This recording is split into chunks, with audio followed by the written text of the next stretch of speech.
ఇల్లందు పట్టణంలో జర్నలిస్టుల ఆధ్వర్యంలో జాతీయ జెండాలతో జర్నలిస్టులు బైక్ ర్యాలీ నిర్వహించారు. పహల్గాంలో పర్యాటకులపై పాకిస్తాన్ ఉగ్రవాదుల దాడులను నిరసిస్తూ ఆపరేషన్ సింధూర్ పేట పాకిస్తాన్లో ఉగ్రవాదుల అంతమే లక్ష్యంగా భారత్ వ్యవహరిస్తే పాకిస్తాన్ తన కుటిల బుద్ధితో దేశంలోని పలు రాష్ట్రాల్లో కీలక ప్రాంతాల్లో డ్రోన్లతో కవింపు చర్యలకు పాల్పడుతుందన్నారు.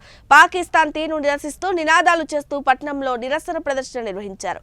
జర్నలిస్టుల ర్యాలీకి సిఐ బత్తుల సత్యనారాయణ పోలీసులు సంఘీభావం తెలిపారు.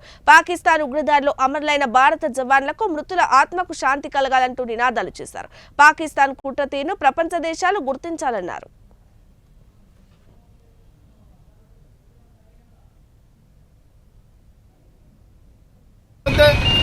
భారతదేశం ఎంతో సమర్థవంతంగా కేవలం టెర్రరిస్టులు ఉన్న ఉగ్రమూటలు ఉన్న చోటనే దాడులు చేసినప్పటికీ పాకిస్తాన్ 2 రోజులుగా కవింపు చర్యలకు పాల్పడుతూ డ్రోన్లతో దాడులు చేస్తుంది.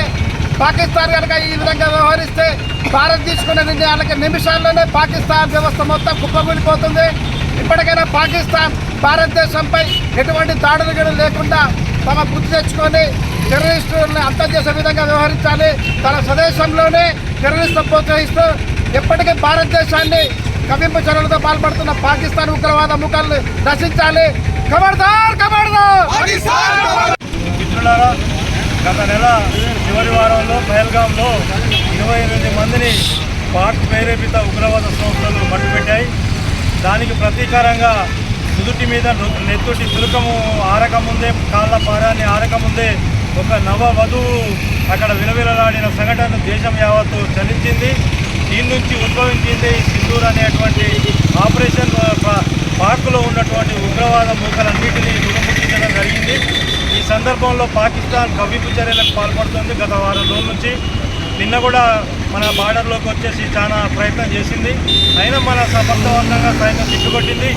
ఈ సందర్భంగా యావత్ భారత్లో ఉన్నటువంటి ప్రజానీకం కులాలకు మతాలకు అన్ని వర్గాలకు అతీతంగా భారత యొక్క సైన్యానికి మనం అండగా నిలబడాల్సిన అవసరం ఉంది.